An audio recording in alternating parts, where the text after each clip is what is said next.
Hello, welcome back to BlenderSushi Live Noding. In this video, I'm going to use Sverchok to generate something that looks like this, kind of like a 2D explosion, or maybe a little bit like a flower, chrysanthemum or whatever.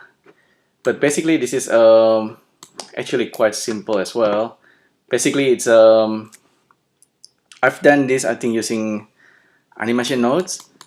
The thing is, sometimes animation nodes and Sverchoks are not quite that different. It's basically using numbers, and in one of them you kind of deforming points and deforming mesh or generating mesh.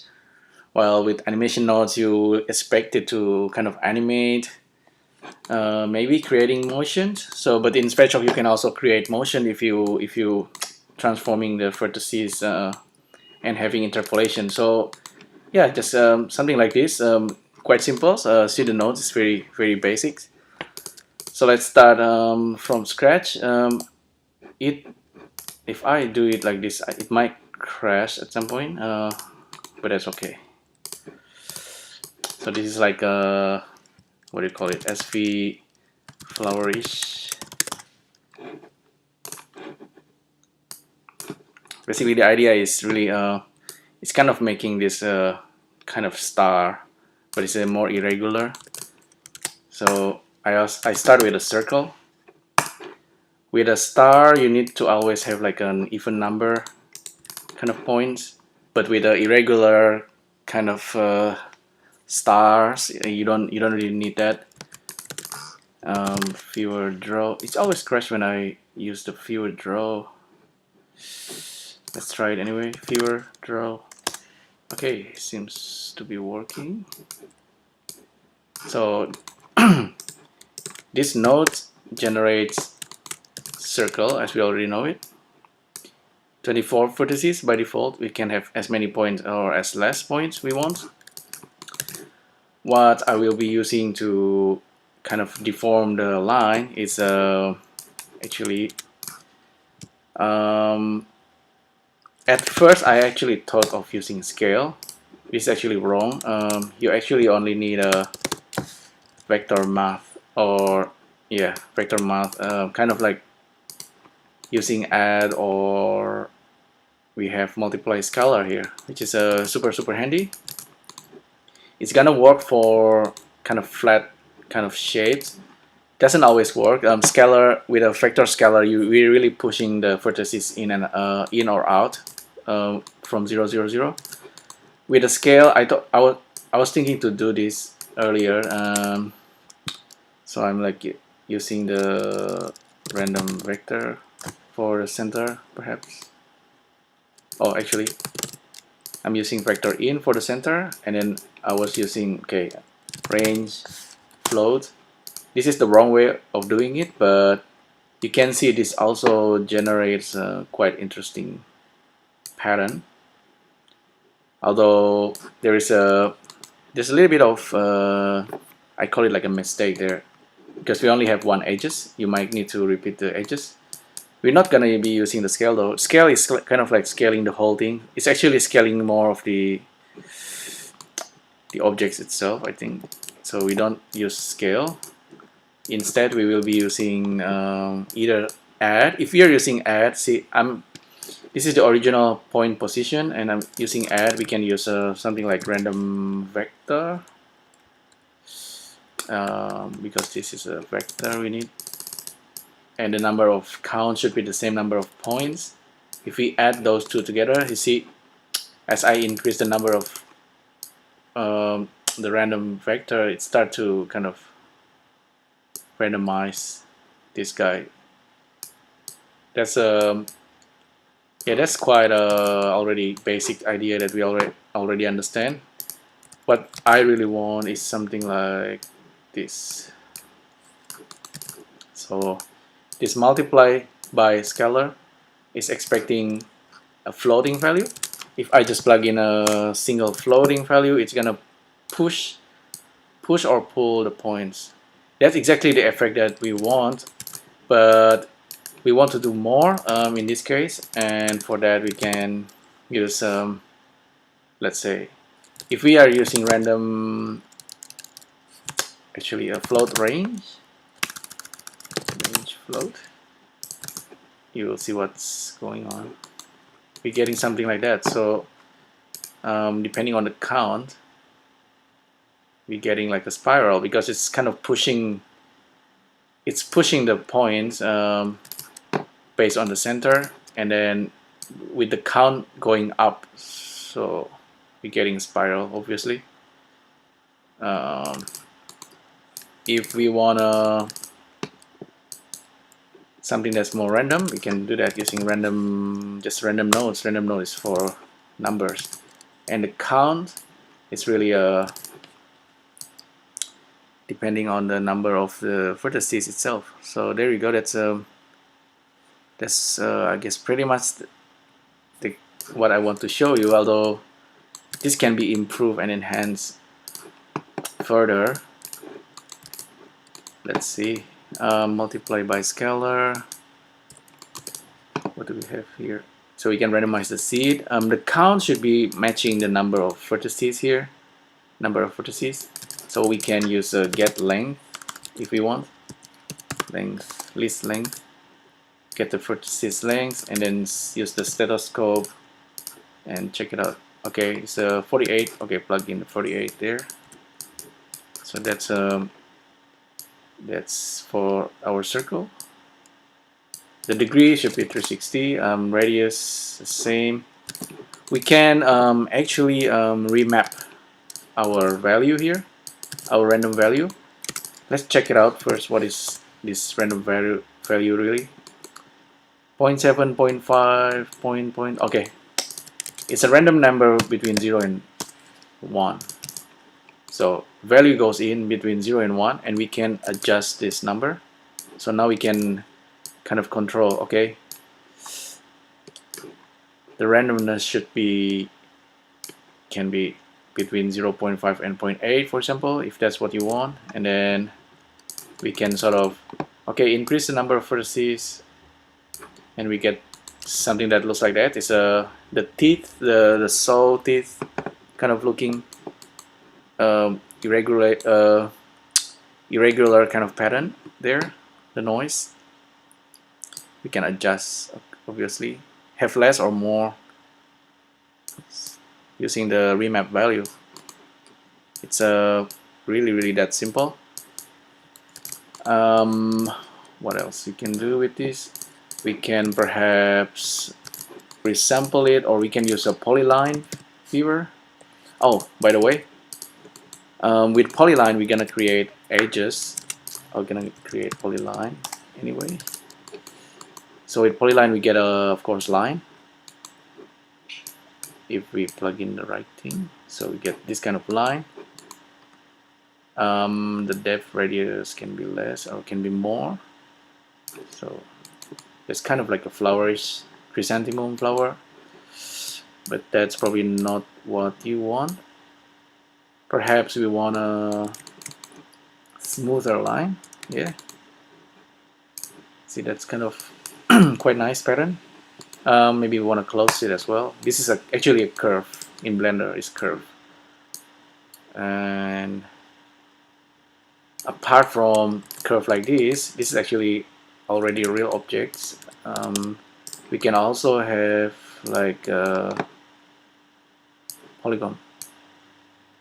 So currently let me hide this polyline.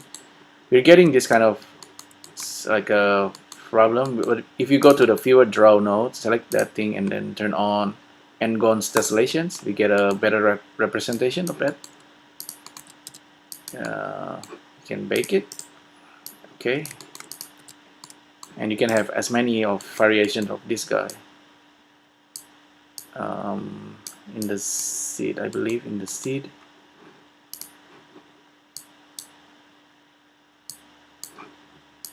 Apparently the viewer draw doesn't update.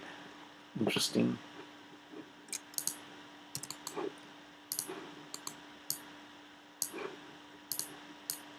Okay, the seed. Okay, it's updating now. So we can again control kind of like the minimum radius and maximum radius of this. The funny thing is that you can also use like math sign, and for math sign you really want to use range float. The count will be from this guy and this, plug in this to that and this to that guy, and we have something interesting like the usual sine design. With the sine you can have more or less. Let's use edge for now. So sine, maybe you want to increase the frequency, you can do that by using math here, if that's what you want. Start and stop.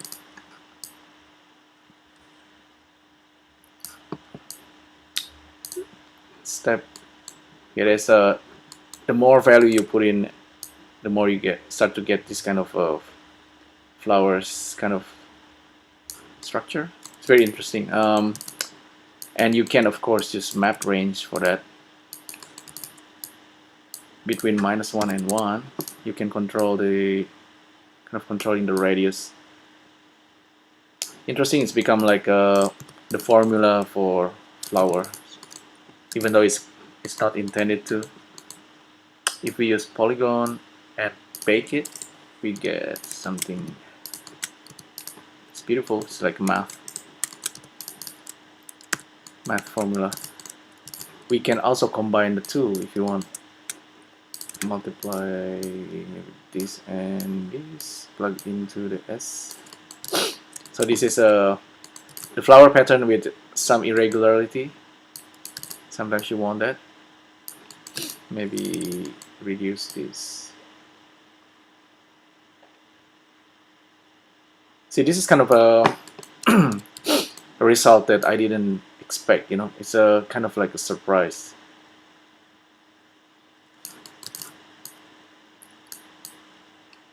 Totally didn't plan this, but we get quite interesting kind of like a burst of pattern there.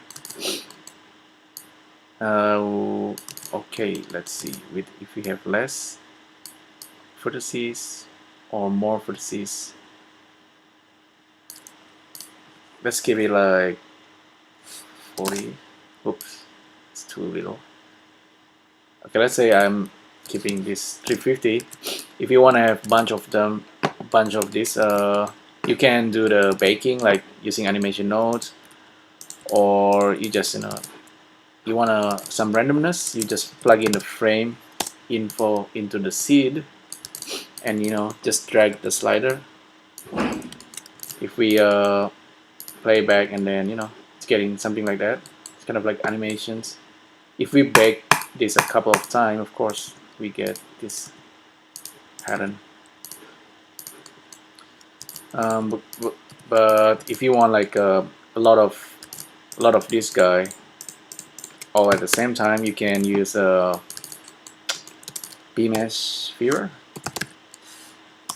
Like I said, B-mesh viewer has something interesting underneath. It's kind of like a vectorizing. So if we plug in the vertices and the vertices, actually the polygon faces into it, and if I generate a grid, a plane, plug it into the matrix, what's gonna happen is you can have like a randomization. So let's say I'm generating 16 of them. Okay, currently they are totally identical, kind of. Okay, identical. We don't want that. We want some variation. So the way to do that is, instead of frame number here, we can use a float range and give it a count. How many? 16. Okay, 16 of this guy, and then plug this into the seed.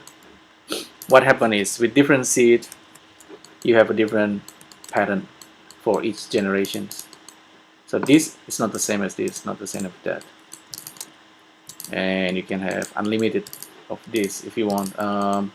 Make sure I plug in the list length into the seed, into the count. So with just this simple node setup, we can have maybe 20 by 20, so 400 of this kind of flower pattern. Just be careful with the big number, because it might be too much for Blender to handle. But this is 400 different variations of flower. Okay, and what's even cooler is we can use we can kind of stack them. Currently I'm using plane kind of to position all these guys. We can use, of course, just line or any kind of a way to position this flower. View selected. I will save this and then create a vector out. Currently the line goes in the x-axis.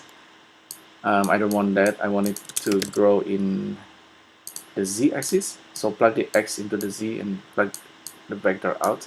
So we have this kind of flower. And since this is a real object, I can use the matcap. Let's make like a gold kind of flower. Actually, I rather use the normal. Not much different.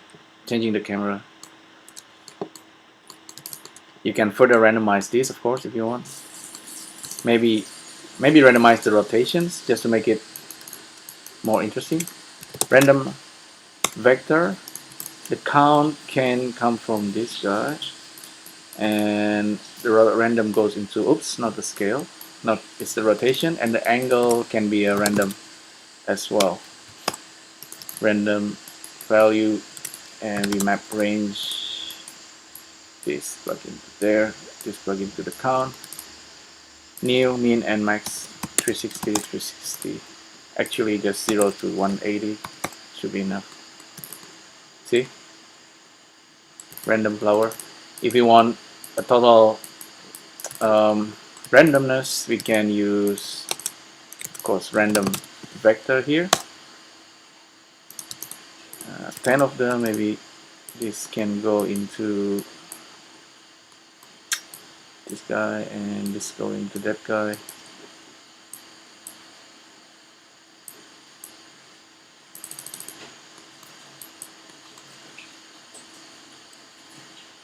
Seems to be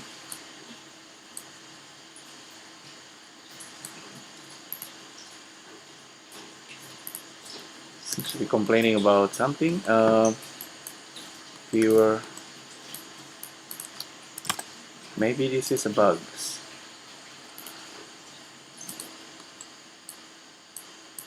I need to plug this into the list length. Okay, now we have this kind of burst of color. Maybe have like 50 of this guy and then scale it.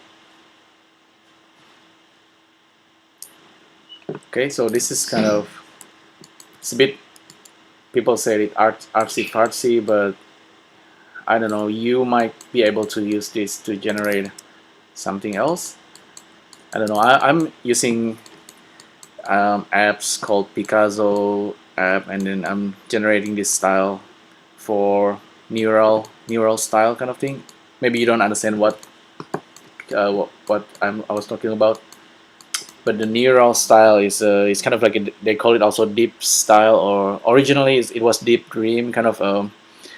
Google coined the term maybe. Basically, you're giving a style of paintings, and then you mix it with, you kind of fuse it. You ask the computer to study all those style paintings, and then you use another, like your own photograph or your own hand drawn, and then kind of mixing. You ask the computer to redraw or repaint using the style you provide. So I'm generating this kind of random style, and then I'm bringing it into an app called Picasso. It's should be available on the smartphone, and then the app can generate something else. So you just you know, this is the style, and then you have your own content, your own image or painting. You merge the two, and the machine will use this kind of style to repaint, and you get a new result. And Picasso, that's the name of the app. So yeah, that's how you create this kind of style, I guess. It's still fairly basics because but you can improve over this, I guess. So once again, let's have a look at the node. We start from a circle, and then we figure out the length of the number of the points in the circle, and then, you know, we do all kind of stuff, but we basically kind of pushing and pulling the points of the circle using this. The scalar node is actually the one that's doing all the hard job for us. Viewer B-mesh. This is gonna output the 3D. So we start something like this, you know, and we end up with something like that. So simple, always like a simple recipe, and then kind of a simple recipe but complex implementations. So it looks like a palm tree, or I don't know, from far away it looks like palm tree. Anyway, that's pretty much it. It's how you can generate this kind of shapes, structure using Sverchok. Yeah, hopefully you find this useful. If you have questions, just ask in the comment below. Try making something with this idea. Yeah, thanks again for subscribing to the channel and tuning in. I'll catch you up in the